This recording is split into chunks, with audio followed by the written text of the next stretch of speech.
We are live. Hello, ladies and gentlemen, and welcome to FNP Wargamers Live. How's everybody Alright. doing? I'm doing quite well. Good. Let me put mute. Oof, muted it before I started talking. All right. Yeah, always a bit embarrassing when that thing starts talking. Oh boy. So, I think we have things to talk about today. Well, we do have a couple of things to talk about. Looks like uh, TJ and won't be on for a while, and Ski. I'm not sure what's going on there, and Alan's still getting things situated, but I know he's going to be on soon. I hope. I But think so. yeah, but it He looks he like he he came in the shop the other day and was just like, "Hey, well, that's here to get good. my book, just look Good. around." Good. So, sounds like he's getting back to normal. Good. Good. Yeah, he's had a lot going on these past couple months. Oh yeah. So it's just you and I tonight. Is you and I proper? Me You and and you. you You and and me. me? You and me? You and me. You you and us? You and we. We? We. I don't What know. what pronouns do you identify as? Currently, he, him, his. There you go. He, him, his. Those are mine too. In the future, I might adjust, but I need to drop another like 60 pounds or so. So we'll see. Wait. What is that? What is that? So you're gonna be like Shahim It'd probably be if I well, actually I'd probably need to lose about 80 pounds. for that? Yeah, I have to lose a lot of weight to get down And again. I So mean, you're anyway, gonna have to grow out your hair. well, I mean, that's what wigs are for, right? Yeah, but a wig looks like a wig. I know, but man, there are some fantastic wigs out there. I could have a lot of fun with that. There you go. Have You'd you have guys? to you'd have to lose the goatee. Yep, yep. And do a lot of electrolysis. So, Oh yeah, your back hair. Ugh. oh, not so much, thanks to that back raiser. That thing is like I don't even know how to explain it, man. I just one swipe and it's like smooth as the baby's bottom. So so when your hair grows out on your back and you have a shirt, does it start going through the fibers of your shirt?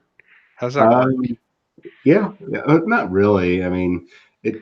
I think it probably does, but nothing. People are just now popping on like, what the hell are they talking about? I'm telling you, man, that back raiser thing that I did the Kickstarter for, it's like it's gold. It is the greatest Kickstarter I've ever done, dude. you know what The you know what Kickstarter I did and I still haven't got? what's that? I did the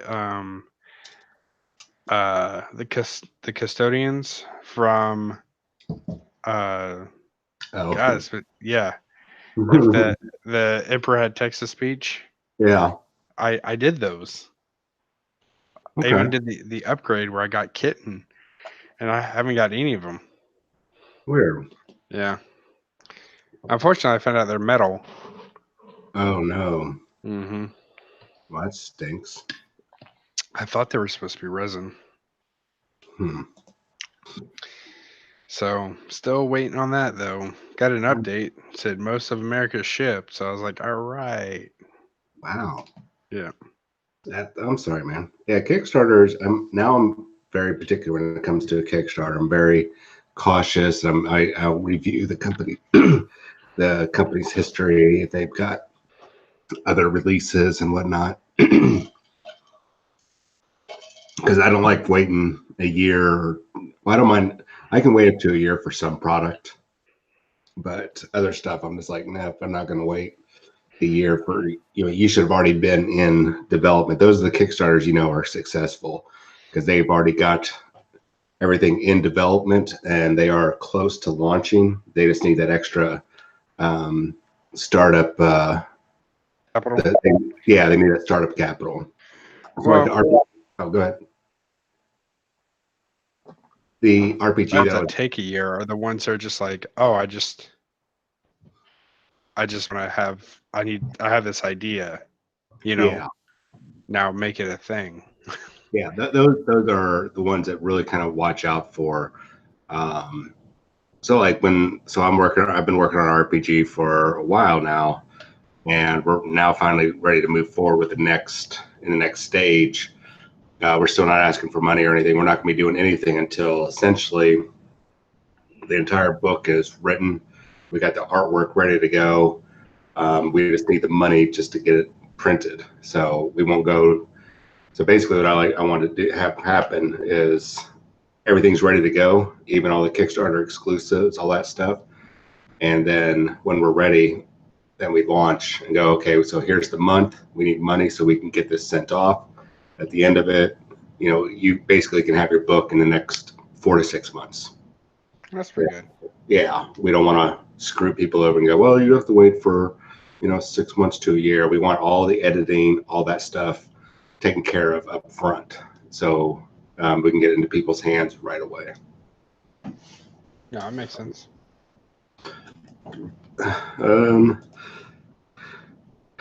Well, we got a couple people watching tonight. Oh, it's a slow day, huh?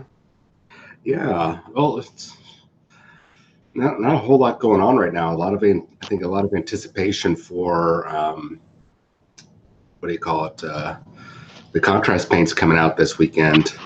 Yeah, only so much you can talk about contrast paints, though. Yeah, so it's understandable though. Oh We yeah, have of course. a couple things to chat about tonight, so but it won't be a super long show. But I think next week will definitely be a long show or a solid show. Cause we'll have is General's Handbook next? No, General's Handbook will be delivered next week, but not before we can get our hands on it. But we will be able to review actually, with our ability and contrast paint using it. Yes, yes. In fact, I think I would like to try and get a maybe even Friday or even on Saturday, do a little live streaming so people can see it in action. Um, why we have there at the Atomic Hobby Shop, why we have stuff going on, the activities, the painting contest, and all that stuff. Maybe we can get a live feed of not only everybody competing and painting, but we can also do those of us like yourself and me and Ski. We can get on the air and show people. Oh yeah, I want to try different stuff. I'm the technique guy, so I want to definitely get out there and use different stuff like weathering powders. Just Hmm. different stuff. Well, I've got a host of the Forge World weathering powders I should bring up and let you give a try. Oh yeah. They are very nice. I just don't know how to use them very well. The ones I have are all the like the Vallejo ones. I thought I had some just lying around. They're kind of like they're in these pots right here. This is the pigment binder. This is actually how I got the rust to stick Oh, without losing it. well, for Warzone Houston, part of the this prize support pack that I got from Secret Weapon Miniatures, inside of it are these two weathering packs or weathering pigment packs. One is rust. Basically, it's a rust set with 4 different variations. The other one's wet earth with 4 different variations of their weathering powders and mixtures. Oh, nice. Yeah, I'm pretty excited about this. I wish I could have them for myself, but apparently I got to give them on this prize support. So Wow. that'll be cool. Well, you always get your hand on another set. Oh yeah, I'm definitely gonna order myself another set for sure. I've actually never used secret weapons. I've only used the Vallejo and the what are those little like the makeup kits ones? You know what I'm talking about? Yeah, They actually might be Vallejo too. Are those Vallejo? might be Tamiya. Yeah, Tamiya. Tamiya. It is Okay. Tamiya. Yeah, Tamiya has those little makeup ones. Those Tamiya was, I think, the one I was out there the most. I didn't like that one because it was, like you said, it was almost like a makeup case. Yeah, it was hard to like. I had to like scraping into it almost to get enough. You know what I mean? Like I'm sitting there Yeah. just scratching it, and I'm almost rubbing off that little fluff thing. I don't know, like it didn't matter. Like you, if you put a little bit, nothing showed up. Like that's not weathering. You know? Then I'll bring by the Forge World weathering powder. It's in a fairly sizable jar, and I mean it's powder. I mean it's literally powder. So you can just after a while there, I used a Games Workshop. They have a small dry brush. I would use that to apply it, but that it didn't quite do what I needed it to. So yeah, I'll bring those by and let you give them a try. Okay. I do like my weathering. I'm kind of a weathering kind of guy. I noticed. Yeah, the that new what are the Spooky Boys that were painted all with contrast paints. Mm-hmm. That paint job just screaming Nurgle for me. You know what I mean? Just add some Oh uh yeah. uh the noxious oxide or whatever. Just add some of that and good to Oh, go. the ones that popped up today. Yeah. Yeah, so I'd say if anybody has not seen it yet on the Warhammer community page, legendary artist John Blanche, I hope I'm pronouncing his name right. Yeah, he has an article up on the webpage where he got his hands on it at first. And this guy is very prolific watercolor, oil painter. And you've probably seen some of his miniatures in White Dwarf, the Blanchitsu, I don't know how you call it. But this guy has a lot of creepy artwork and everything, and he got his Then you do like most of the 40K. Like I've seen a lot of like that's the old 40K stuff, right? even newer models. He's still one of their artists. He'll come up with a whole bunch of ideas, present it to them. A lot of the new Nurgle stuff is from him. No, I just meant his actual art. Oh This yeah, stuff that appears on the codexes and stuff, like the older codexes. yeah, a So, lot of it. Like the original Sisters of Battle hmm was his. Jess Goodwin was another one of their artists that had a lot of the covers for the codexes and such. And another guy, I can't remember his name. It's going to drive me crazy. He started his own miniature line, but I can't think of his name. Um, but anyways, yeah, he got his hands on those, and he had to like totally rethink how he did his painting. So you get stuck in a way of paint, your own way of painting, and he had to rethink it. But once he did, he said it. He did 5 or 6 models, and the time it takes him to do one model. hmm.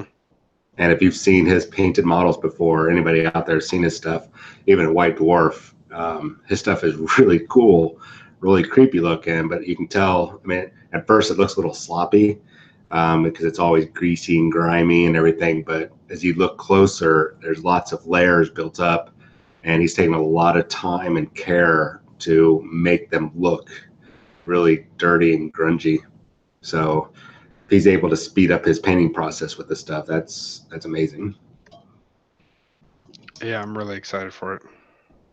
Like, I have a whole army waiting for it.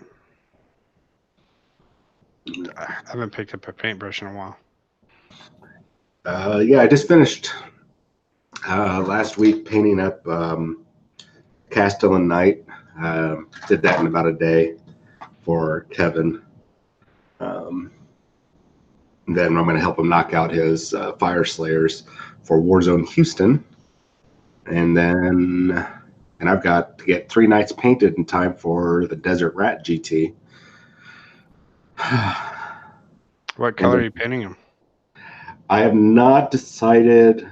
I know I'm doing House Crast, Okay.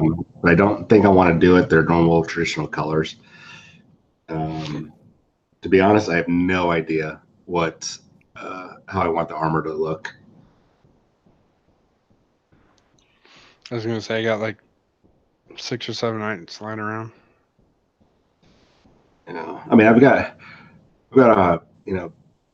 plenty of colors, so it's really just which one do I think is going to stand out, because I need them to stand out, because the rest of my army, it's all grays and blacks, and it's very much a stealth army. Um, so I want the focus to be on the knights, so that while the rest of my army is out there, they will overlook it, I hope. They're But like shadows. well, actually, I called the list. This is stupid, but actually, no, I like the list. I called it Thunder and Shadow. Oh, So again, all the knights being all raucous and noisy, and then the full infiltrator army. We'll see. We'll see. Um, oh, and then I guess apparently I've got to paint Eric's army. it's a lot of pink. Yeah, no, I'm not gonna. Sorry, Eric. Your army will be painted before I'm ready to do it. Because after I get mine done, these knights and those fire slayers done, I've got about 400 buildings. I've got almost 400 buildings I've got to get painted for Warzone. So, Golly, how are you yeah. gonna do that? Well, I've got some theories, but first I need to get all the buildings created. Don't you have like two weeks? No, do I? Let me pull up the calendar here. Well, I got okay. So this weekend, everything's going to be ready to go. I'll have my first full test run or on Sunday, I'll have a full test run of a full sheet. So I'll have my first like 10, I think 20 buildings or 10 buildings or something. I forget what the number is. And then throughout next week, I'll be printing them off. So I'll have about 2 weeks to get them built and painted. So the easiest way to do it, and I was talking to Lance Z, and a couple people have offered their airbrushes, but Lance Z up there at the Atomic Shop, he's got one of those big paint thing you would paint a house with or Or a whatever, car? or a car. Yeah, those big with the big jug. Yeah, so I'm just going to go get some craft paint, and I'm going to keep it very, very simple since this is all the wood is plywood. We're just going to load it up, and we're going to do a full spray on all of it. Just do a mass spray. Then after it's dry, then we'll hit it with dry brushing, and so probably a day to build if I can have everybody there. A day to build all the buildings. Dang, I was just gonna say you gotta build all that in a day.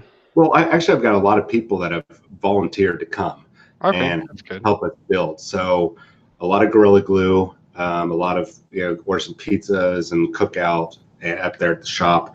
Then we'll have a big painting session, which for about 400 buildings, and they're all just like 2 or 3 piece buildings. So it's really going to be glue, and hold it together for a minute, not even. So it shouldn't take us more than a couple hours to build. And then the painting, with all the dry brushing and stuff, the painting is the same thing, about 3 or 4 hours at most. So that'll be a different day. So I'm not worried about having that. And Kevin, who's on here, he helped me finalize a lot of the details. And I got the guy down at the Maker Lab is going to help me refine the process. So, yeah. You're Oh, you're gonna be able to get it in time? yeah. I mean, we've got. I mean, you got to remember, I've got really 1, 2, 3, 4 weeks. Actually, I'm almost this full week, so almost 5 full weeks. 19, and we got 31 days to do it. Well, just don't let that slip by because it does. Trust me. Oh no, it is it is the last hurdle that we have for Warzone Houston. Well, we have 2 other smaller ones. We're just waiting to hear back from Hammerhead Games. They're working on the tokens for the VIP guys, but I've got a backup for that just in case. So I'm not worried about that. And the other thing for Warzone Houston that we're waiting to hear back on is from Creature Caster. We know we got a deal with them. I have not heard back from them yet, so I'm a little nervous, but not too much. It just means a less prize support, but we've gotten more prize support so than what we expected from a couple unexpected avenues. So with the exception of the buildings, we're good. Good. Yeah. Last thing. Yeah. So, and we're sold out on almost every single ticket. You know what that means, right? It's time to move up to a bigger place. Oh, I was going to say, take all the money and go on a vacation. Yeah, if you want to end up dead. No. No, yeah, I mean, yeah, we're going to go. We're already talking about expanding next year because we want to, because we'll have War Cry out next year for next year's Warzone Houston. So we want it to be, almost be essentially an entire Games Workshop event without them being the official sponsor. I mean, we're going to be 4 people shy of 200 participants this year right now. Dang. Yeah. Next year we'll have 40K, Horse Heresy, Age of Sigmar, Kill Team, Underworlds, War Cry. Hopefully we'll have the narrative guys down from Austin. We can have them run their narrative event or apocalypse event. I really want to play in that one. Every time I see them, I'm like, and I always take pictures of the terrain. It's like I just want to go do that. Well, and they're always like, "Hey, what's up, man? Like, we're just having fun." And I was like, "Oh man, I'll just have fun." Not not saying that the tournament's not fun, but it's I not agree with you. as fun. Those guys seem to have the most fun, and because I think they incorporate or they really take on that aspect that Games Workshop has about playing the game with your model collection. I mean, they produce the best models right now, I would say, in the world at that level that they do. There's other good sculpts and good models out there, but those companies don't do it at Games Workshop's level. Oh, yeah. And then you add in where they want you to go and they make these games for you to include your models and have fun with them. That's where those narrative guys come in, and the Horse Heresy guys, because they really embody Games Workshop's whole philosophy. Well, I don't know if they have a new philosophy, but about having fun with the miniatures that you have painstakingly put together and painted. Unpopular opinion, I'm waiting for Horse Heresy 8th edition. Very unpopular. Talk about people killing or coming around to murder you. Yeah. That's a good way to get some hate mail. I know. I don't play Horse Heresy. I have an entire Horse Heresy army that I don't play. It's a little unfortunate. But I'm not like, I actually cringe when I think back at 7th edition and templates. And like somebody was reading the rules and I just like had flashbacks of these nightmares of like, oh, it has this and this. I was like, oh, that means something. Like, oh wait, he has this. Let me flip to the page of the 30, 40 rules to find what he has. Ugh. No thanks. Well, I saw at the shop the 7th edition codex and I was like, ooh, I walked away from it. I literally cringed. I was like, nope. Get away. Get thee behind me, Satan. But anyways, yeah, I mean, and I'm working also for next year to get trying to get with Cubicle 7.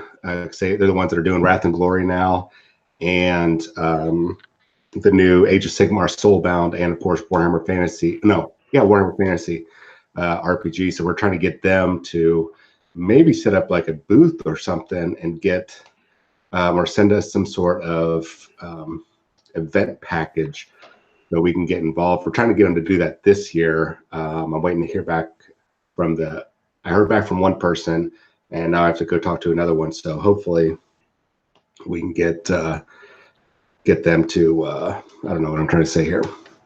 Get them to support us because we really want to grow Warzone Houston to be more than just tabletop miniature games. We want to be able to include RPGs, and if we can continue to combine with the Games Workshop products like what Cubicle 7's doing, man, be freaking awesome. Freaking sweet. Yep. And it'll almost be, an entire Games Workshop thing. We'll still keep Infinity, Guild Ball, because those guys are the ones that keep selling out tickets. Other events, because we're not an official Games Workshop event or anything. So, and there's a lot of good games out there. So we'll keep inviting those guys as long as they keep selling tickets. We'll keep inviting them. Yeah, I think having, a lot of people don't get it too, is like having those people there, like Affinity and stuff. Sometimes you can convert those people to 40K easily. They're easier to convert. Or vice versa. I know a lot of the community, they play both games. Yeah. I'm a fan of Infinity. They have some gorgeous models. Yep. I'm just not a super fan of their rules, because to me it reminds me of 7th edition. Way too much. There's a lot of rules. It's fun, but it's a lot. Like, you pass between buildings, you can get shot. Like, oh, you got this stuff. It's a D20 system, so it's like, all right. So I played a demo and I had a lot of fun. And like you said, I love the models. Like, the whole idea is really cool to me. Yeah. But I don't know. I'm so invested into 40K that. Yeah. I've been involved with Games Workshop, like I said many times before, since 1989 or 88. 88 or 89. I think it was the summer of 88. Yeah, it was the summer of 88. Was that a good summer for you? It was a very good summer. Oh, okay, good. Very good summer. It was my first year birthday. Oh, happy birthday. Yeah, it's my first year birthday then. Awesome. Summer of 88. But I've gone through every iteration of fantasy and 40K, and I love what they do. They make such a fantastic game. Even in the dark days with the lead miniatures, I loved every bit of it. And I'm so thankful that everything has gone to plastic or resin now, because I can do all the conversions that I was trying to do as a kid, that I was just butchering miniatures. Now some of those miniatures I've seen for like $50, $60 online. I'm like, oh my God. I kind of, Jesus, babies. Eric said, "Oh, what are you after Osborne?" But like, I don't know, man. Even during dark times of, like you were saying, I got called, like, it was really early on, and it was one of my 5-ups talks, and it was one of the ones where it was just me talking or bringing up topics, and one of them was kind of like a reminder that GW is a company and not your friend, and that's back before they were involved. Dude, I got called a GW White Knight. Like, it was not a popular opinion at the time, and I was like, dude, just stop bitching. Enjoy your hobby. Yeah. If you don't enjoy it, go away. Let me enjoy my hobby, like, yeah. Like, don't need your toxicity. And like, so I didn't get any hate mail or anything, but I definitely got called a White Knight or GW White Knight on the thing, like, oh, another GW supporter, back when it was like, pitchforks and torches and stuff. And I was like, dude, just chill out. Like, just enjoy your hobby. And I weathered through it, like, it was not like I was buying models left and right, but I was just having fun playing my game, building, painting and stuff. And then they're like, hey, we got a new CEO and everything's awesome. And I was like, there we go. Yeah. So. Well, I agree with you on that. I used to be heavily on, there's a website, Fate 212. I used to post articles on there, and I used to commentate on there a lot.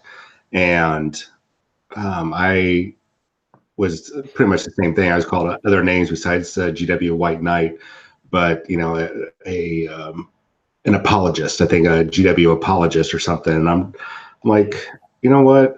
If you can't, you guys are missing the whole point. I mean, they are a company, Yeah, and they're business. yeah, they're not your mom and pop store.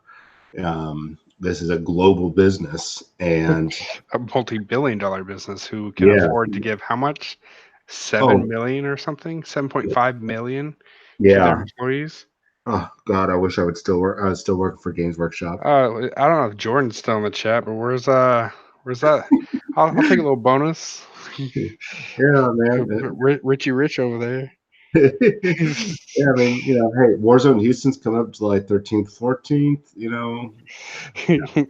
But well, I mean, it's really awesome though that they got it, because there are a lot of good quality people that I know that still work with Games Workshop, and it's good on them because that shows what Games Workshop, how they've gone from next to nothing to, hey, now our employees are getting, I don't know, like $2,000 to $3,000 bonus or something just for being an employee. So That's awesome.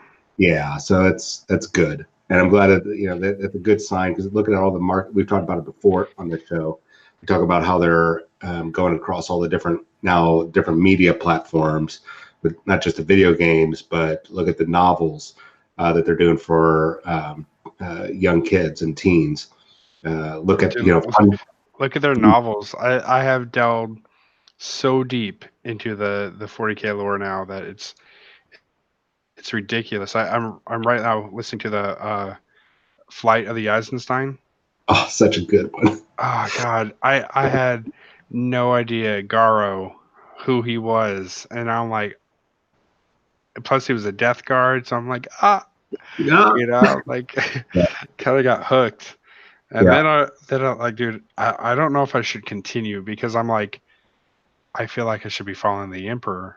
Like, like I started out as Chaos just because the models were cool, but now like I'm listening to the story, I'm like, Yeah. for the Emperor, you know. Like, Um, Yeah, definitely. They're such good books. And I've stopped reading Games Workshop books for a while because it was very, it got a little grim, a little dark for me, dude, they're especially. way darker than I thought. I had Yeah, no idea. Like I'm just sitting there, I'm like, oh my gosh, they're very grim. They're very graphic, and I'm like, and and, and even well, and those I'm okay with, but it was like there was almost no. Even when the good guys won, they didn't win. It felt like.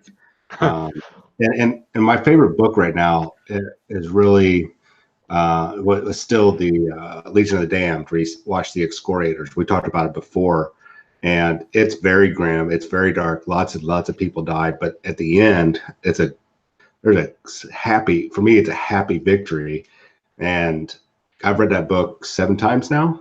Yeah, seven wow. times now. And I just read a new one from Aaron Debsky Bowden, The Emperor's Spear, or Emperor Spears. My faith in Space Marines is redeemed. And for a while there, I was like, man, Space Marines are jerks. And I mean, but Well, this book really, because I got it from the humans. This is another book from a human's perspective. So you get to see um, really how they view them. And it was a very redeeming book. I liked it. well, that's the other thing too is like you said, from the human's point of view. So, I just the book I finished previously was oh, why does it escape me? It was the Death Guard of Lords of Plague. Silence. Yeah, thank you, God, Lords of Silence, and like I don't know, just I was sitting there, and the one before that actually was the real big one. It was the one with the assassins in it, um, Nemesis. Nemesis.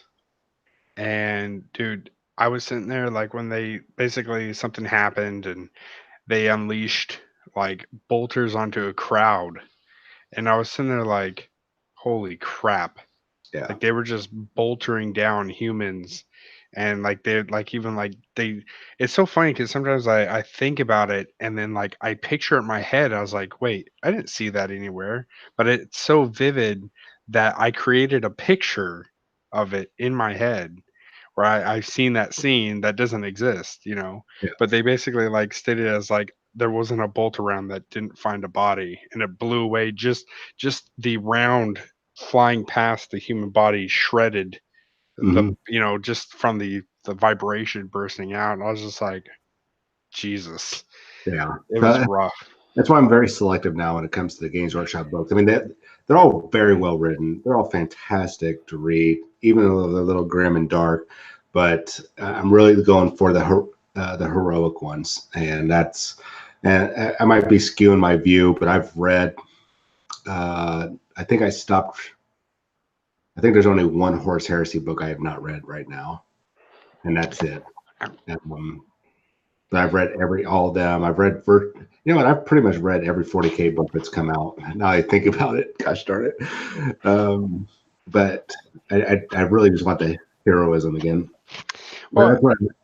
it's not What the thing that like the heroism's cool, but this one put so like for the game, right? You play 40K, that's like heroism. But like in the story, it starts humanizing the Imperium. It yeah. humanizes humans in the Imperium that you don't even think about, you know, like because it's always like war, war, war, but then you don't realize there's police, like normal, like Mhm. investigators, that not even the Arbites, you know, but there's actual like invest just normal cops, and like they live in the hive worlds with gangs and just it starts humanizing a lot of stuff. Captain Kuyo said the it really shows how the religion of the emperor takes root Mhm.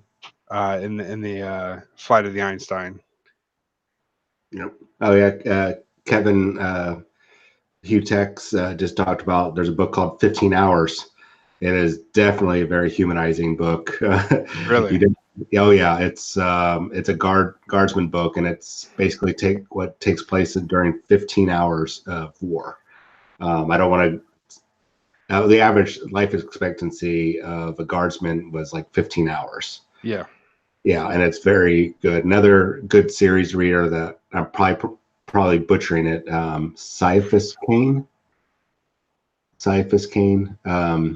He's a not an inquisitor. Gosh darn it. He's a commissar, kind of a coward, but his stuff is hysterical. Oh, And but he's very heroic. But he's always just seems to be in the right place or the wrong place at the right time, or vice versa. They're very funny to read. But I mean, they're not like super lighthearted, but they're definitely a good one to read. And that's you mentioned you when you read these books, you see the different aspects of what it means to be human in the Warhammer 40,000 universe. Where you're not just a guardsman or a space marine or a chaos space marine or anything like that.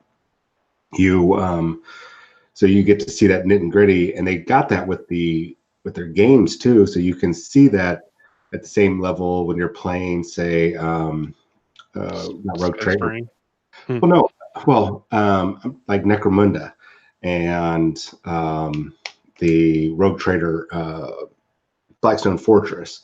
You're starting to see a whole different aspect of the gaming. You see what people look like that are not these frontline warriors and mass um, faceless uh, stormtroopers and all that kind of stuff like that. You see the nitty gritty, what it's like for the average person to be out there struggling and fighting. So they do a very good job of blending their books with their games, so you kind of get the whole aspect. And that's like all those role playing games I mentioned, Wrath and Glory and Soulbound that's coming out. You are going to be seeing it from the street level instead of the battlefield level, which is, to me, it's really cool because if you guys get a chance, pick up those books, because that really will shed more light on what the Warhammer universe is like.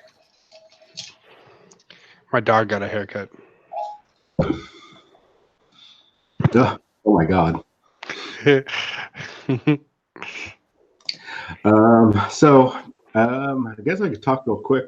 So everybody that's probably wondering where Ski is, he is rather preoccupied right now. But he is going to be on tomorrow. He's going to be doing a show with a couple guys. They're going to be going over really in depth on the General's Handbook. That is going to, it looks like it's going to go on pre-order this Saturday. I've had a couple people ask me, like, hey, is the General's Handbook going to be used for Warzone Houston? I don't know. They will address it, or they might have already addressed it. But it looks like this General's Handbook, it's not going to just be about, hey, here's some point updates, here's some new new ways to play battles. All that's going to be in there already, like open play, narrative play, match play. But they've got looks like they're called mercenaries, or sorry, new allegiances. So looks like it's the old mercenary rules, or not mercenaries, kind of like the old Dogs of War. I don't know. Did you ever play fantasy, Jonathan? No, but I have a dog. I have a dog of war. Yes, you do. And it's a vicious looking dog. But back before, I think it was before 8th edition or 7th edition or whatever for fantasy, you used to be able to spend like, I want to say 25% of your points and take an ally basically. And they had Dogs of War units were basically just mercenaries. And looks like they're going to be bringing that back. So that's really cool. And this sounds like this is where I was getting, and I pass it on here, rumors that the free guilds or the free peoples were going to be coming back. And well, they're coming back, not in the way I thought. But there's going to be rules for them.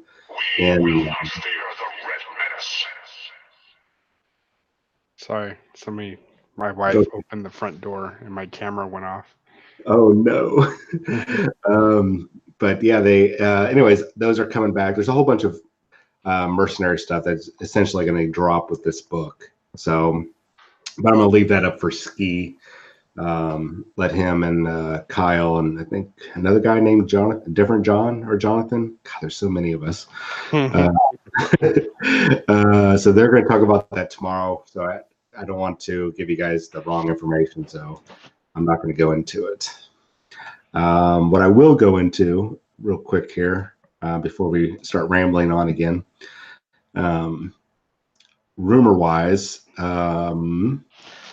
it looks like, gosh darn, I'm trying to find my words here as I'm trying to pull this up on the website.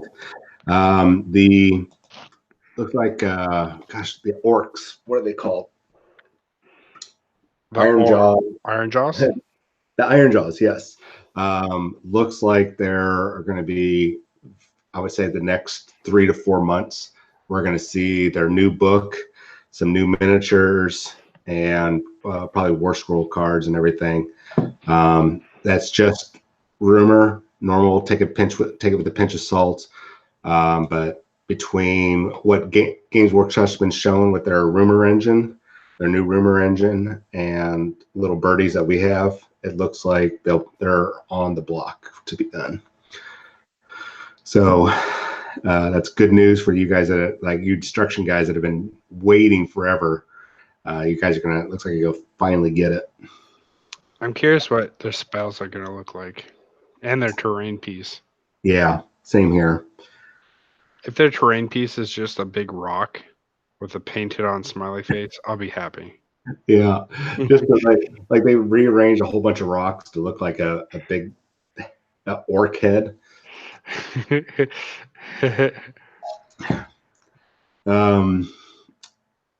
And if you guys get a chance, go buy a Warhammer. Did you read? Want to know what it feels like to be a ghost? When a host is forgetting the answer and the listener knows it, and yells at the screen and they can't hear you. He was probably yelling Iron Jaws. Oh, That's good. Yeah. It's like those game shows. Like it's $12. $12. Oh yeah. Oh, like Who Wants to Be a Millionaire, and you're yelling. You know the answer. It's like, oh. Yeah. Why are you so dumb? It's A. Um, I have to say I'm finally am a little miffed at Games Workshop about something. Uh, Yeah, well, and it's totally not my fault that I'm driving to El Paso to participate in the Desert Rat GT. It's one of our members of the Texas Championship Circuit. It's not my fault that Warhammer uh, Day is happening on June 29th, and I'm not going to be able to get to a Warhammer or Games Workshop store to get that freaking awesome first Battle Sister, the new plastic Battle Sister that's going to be available. so I'm so so let me ask you this, because I also picked up the other Battle Sister or Sororitas of whatever mhm. model, right? I picked her up. So do you think in 25 years we'll have a model a year to get enough to make an army? No, I think I honestly believe this army is going to drop in the fall. Um, I wouldn't be surprised if it's Reset the clock. I know. Well, it's already been reset because there's no resetting the clock. The clock's already happened. But I'm going to say September, October timeframe. I think it's going to drop right before the holidays. Hmm. Yeah, because I That mean, might be an army I pick up. yeah. I mean, I could be wrong, but I really feel like they are about ready. I would say in the next 4 months it's going to drop.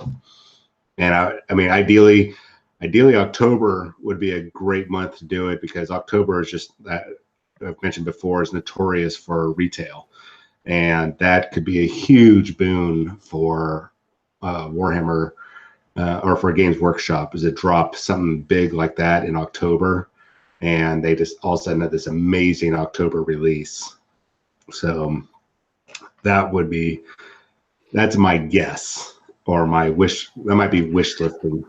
I think that's a little bit more wish listing.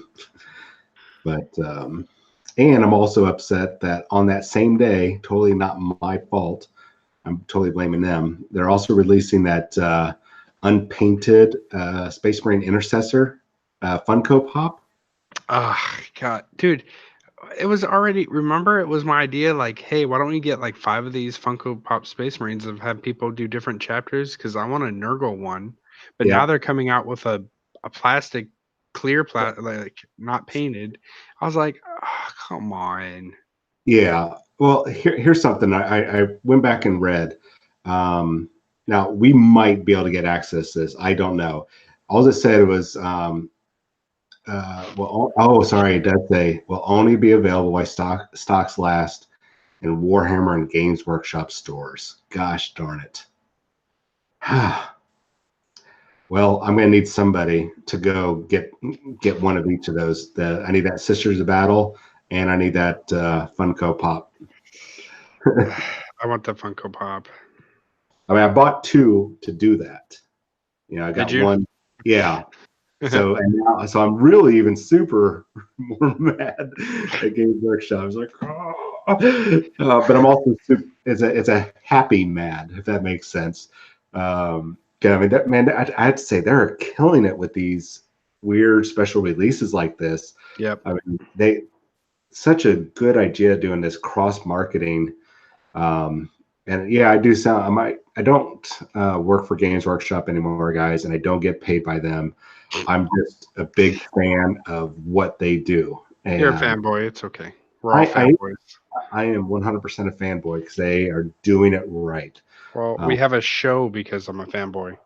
yes, so I and there are plenty of other games out there that yes, I do play and I do support. But this is the biggest, baddest game out there, and I mean they produce some of the best models out there. And man, I need somebody to go buy the Warhammer. I need those two models. I don't need like 20 of them. I I just need. might be able to go get one. God dang it, Jordan. Oh, I it's not his. It's not any of their fault. So I was I gonna mean, say he's not in charge of it, I know. or is Uh, he? yeah. God dang it. Oh, anyways. So yeah, you got that coming up. If you guys haven't seen any of this stuff, or if you guys are not subscribed to the Warhammer community page, jump on there because that all this information we're talking about is on there, and it's a lot easier for you to jump on while we're chatting about it or to read about it later. Man, You know what there. grinds my gears? See this model? This is a really cool model, right? Oh, oh, there we go. Can you hear me? Yeah, Oh, okay. So this model here is a cool model, right? the It's a redemptive. Redemptive Dread. I want to add so many spikes to this and nurgly bits on it. It's unreal. Like, it's so hard for me to do an actual full good guy army, just beckoning for something cool. And no, putting a tassel is not cool. Sorry, man. You know. Neither is holding a poodle. A groomed poodle. Yeah, people might be wondering. It's like, I mean, we've shared a couple rumors and talked about some of the stuff coming out and talked about poodles, um, and, and back razors and such like that. Um, yeah, there's not a lot of not a lot of leaks or rumors right now because Games Workshop is so focused on releasing the contrast paints and the Forge World paints this weekend. Usually we have a little something right now, but I think Ski and I are just we're gonna hold on to some of the rumors that we got from our people. One thing I want to jump on real quick, rumor wise, that's been kind of popping up. There's a lot of chatter about, and you might have heard this too or read this too, Jonathan, that all the Space Marine characters are going to get the Primaris treatment. Have you heard that or read that? I haven't heard any of that. What are you talking about?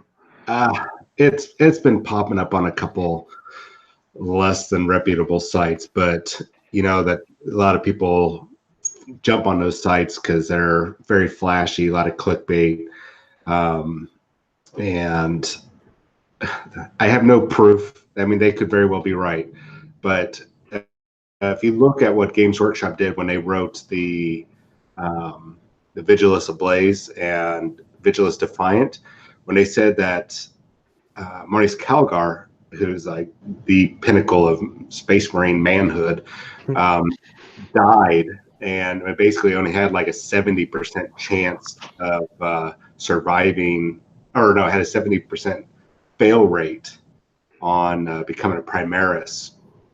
It was a way, I think, that they very cleverly wrote in there that, hey, not everybody's going to become a Primaris.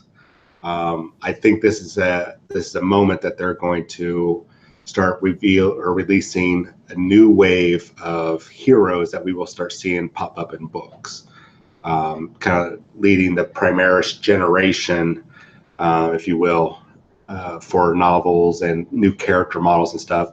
That doesn't mean that they might not try to make somebody, any of those original characters like Korsoro Khan or Dante, those type of characters into Primaris. It's just extremely unlikely. I think they're going to stay. The majority of them are going to stay as regular Marines. I mean, okay, well, what's the lore behind? I thought Primaris were grown. They're not just like here's a Primaris seed, No, there's not. grow. No. They give them. It's 2 extra implants essentially. One, if I'm going to put this in very layman terms here. One basically helps accelerate the growth, making them bigger, stronger, tougher, blah blah blah. And the other one is essentially grafting metal cables or whatever onto into their muscles and bones and everything. And it's what makes them more durable and, like I said, stronger, faster, tougher.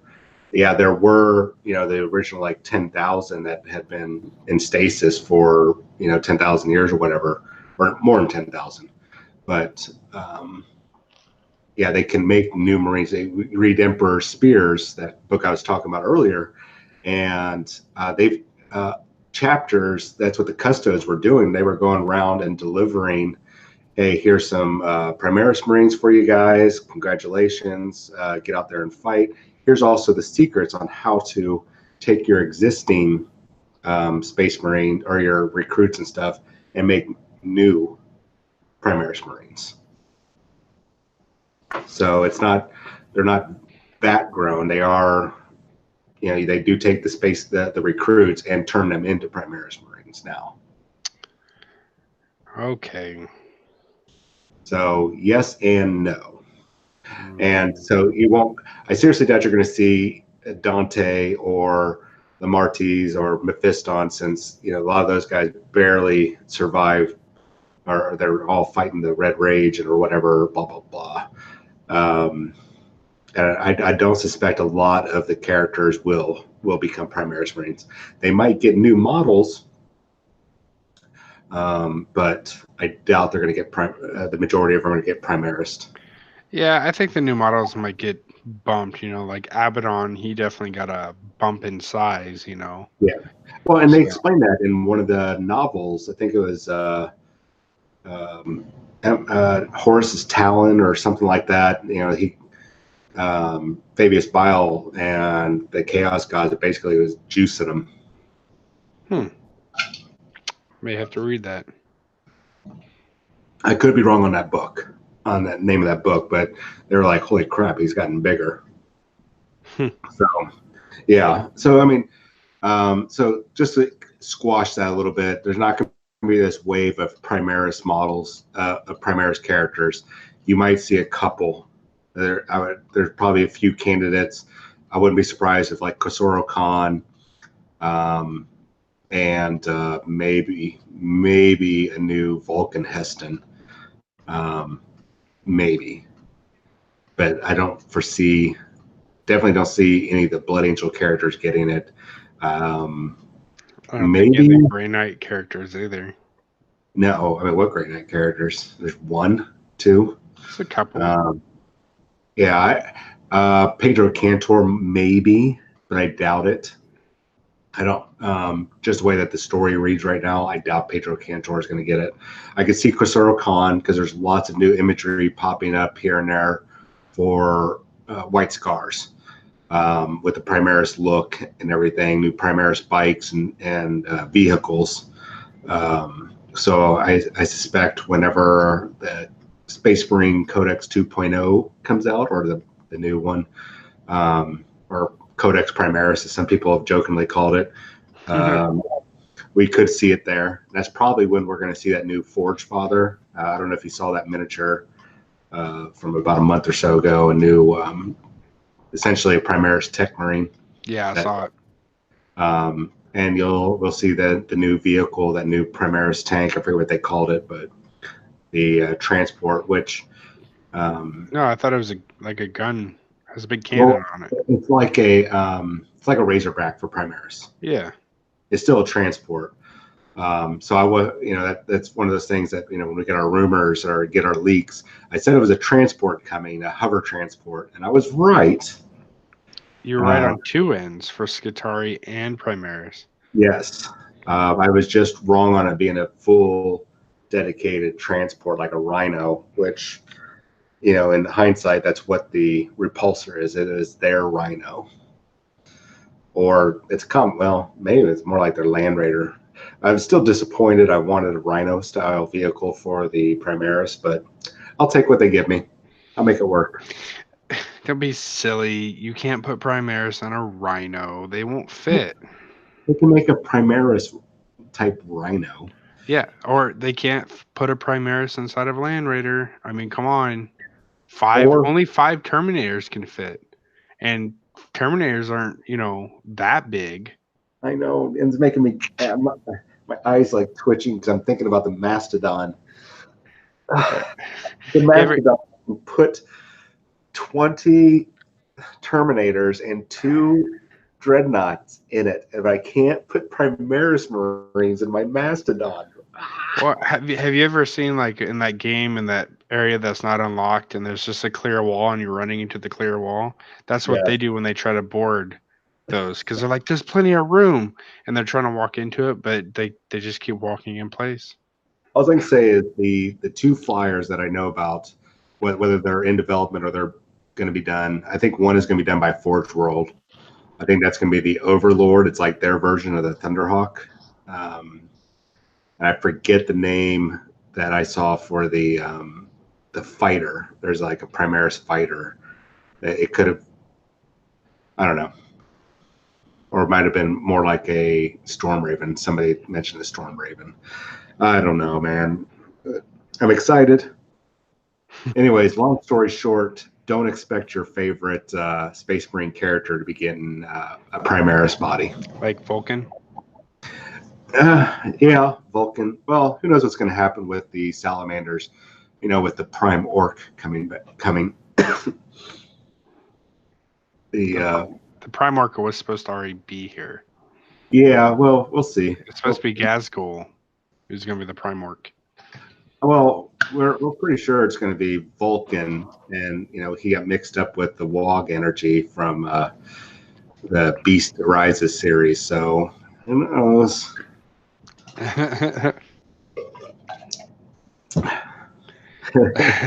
Eric said that's right. Choke on those words.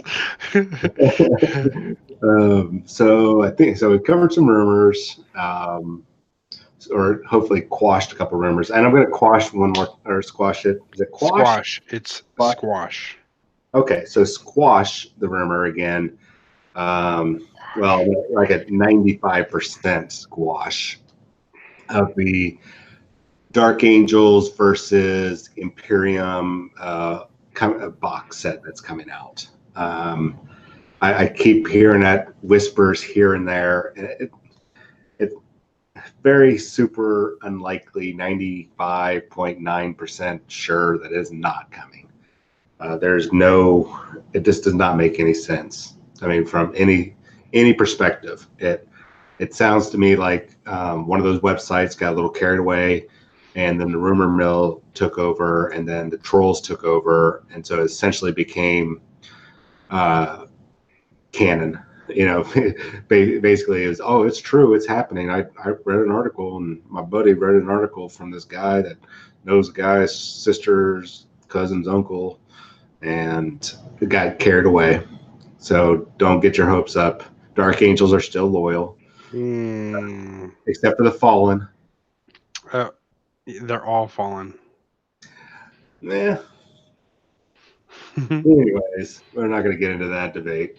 But yeah, don't expect that, guys. It's not going to be Dark Angels versus the Imperium. I think If we it is, did you cover your last one? You wanted to go over Warzone? Yeah, you know, I can talk about real quick about Warzone. Oh yeah, it's a little late. I talked about it a little bit earlier. So Warzone Houston, if you guys haven't been living under a rock or you are not aware, it's now as far as I can tell, looking at all the different miniature conventions and gaming conventions, it is now the largest in Houston. My man. And I think I'm trying to get a hold of the numbers, but I would dare say we are just at the same level or exceeding Alcon, which is a massive RPG and board game event down at Rice University. I think we're right there neck and neck.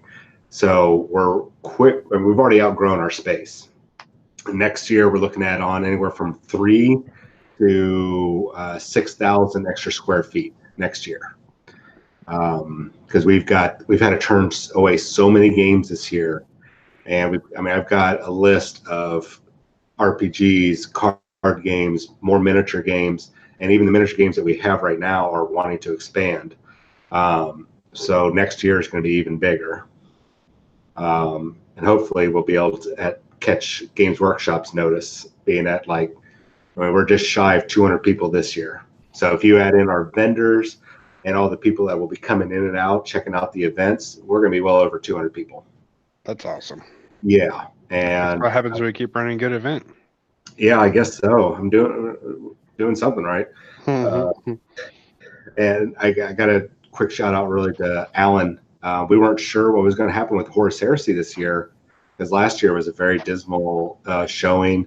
Might have been because of the timing and everything, but they are maxed out now with 24 players and they've got a waiting list. So thank you very much, Alan, for heading next. I know you had a lot of stuff going on in your life right now. But real quick, so we've got more prize support came in from Secret Weapon Miniatures, I showed earlier. Stuff coming from Creature Casters, Monument Hobbies. All the local game stores right now. We've got a couple that we're waiting to hear back from, but Atomic Hobby Shop, thank you very much. Eden Games and Hobbies, thank you very much. I believe Atomic was the biggest supporter. As of right now, yes. Fat Ogre, Games and Comics, thank you. We're reaching out. Looks like Beyond the Dungeon is going to be helping out with the Guild Ball, so thank you. So we're really happy that all the local game stores, and there's, like I said, there's a couple more out there that we are waiting to hear back from, we haven't got to, and we really appreciate that. We're also trying to hook up with the Houston Gamers. That's gay, as in, yeah, you're hearing it right, gamers. They actually sent us some swag. It's at the Yeah. shop, isn't it? Well, that's from the, I think the Tabletop Gamers. There's a Houston Gamers. I'm trying to find a best way to say that. Gamers. Gamers. Yeah. They're actually having a meeting today, and they're going to be discussing that. So I'm really hoping that things will fall through, and we'll have some swag we can pass out. So we got a very diverse community here in Houston. Oh yeah.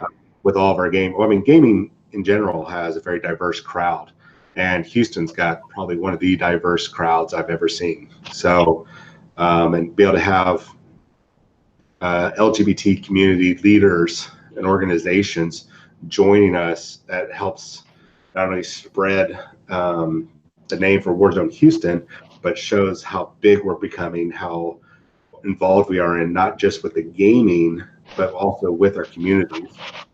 And so that's a big deal for us, a big deal for me on a personal level. And Eric said he was part of their League of Legends group when they first moved down. Awesome. The coming up July 6th, this is Warzone Houston related. We're going to be doing we got to donate an army that we're going to be having auctioned off. We might have two. We're working on that other one at Warzone Houston. The one army that we're going to be doing for sure it's a Blades of Corn army. And when you guys see what we're going to be doing, it's going to blow your mind away.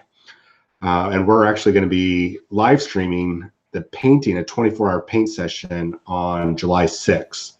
And we'll have like a donation link. So we want to people to donate to watch. We'll be discussing painting techniques. We'll be demonstrating painting techniques while we're painting. We have that outlet set up for Twitch. Oh, there we go. Yeah, we have FNP on Twitch, and then you can just donate on there. Oh, that's even better. Yep. And we're going to be doing that for a full straight 24 hours. I know I will be on there for a full 24 hours painting. Other people will be coming in to paint, help paint, or play. We'll do some kill team live streams or some Underworld live streams. And essentially that's going to go to that. All the donations from that day, for that 24-hour stream, are going to go to a veterans organization. We're still trying to figure out which one.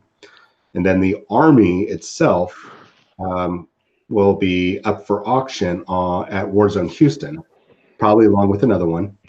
And all those proceeds will go to the Mantra Center, which is a major LGBT resource center, not just for LGBT civilians, I guess the best way to say it. LGBTQ. QIA+.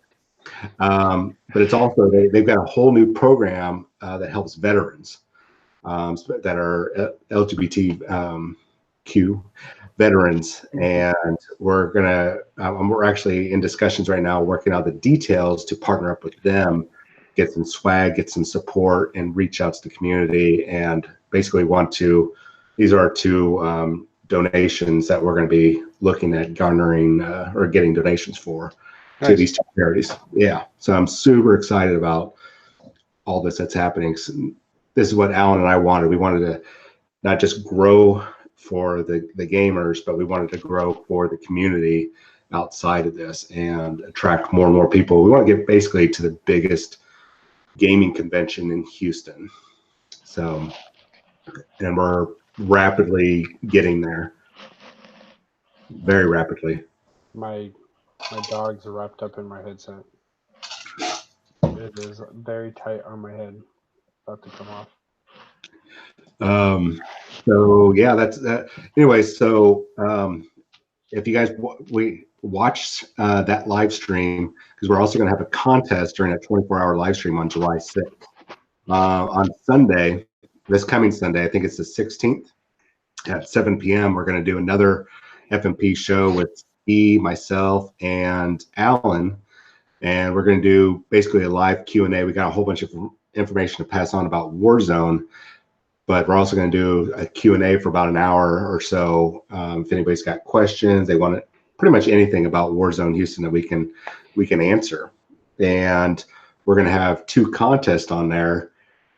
So if we get to 50 active viewers watching, we are going to have a giveaway for those people.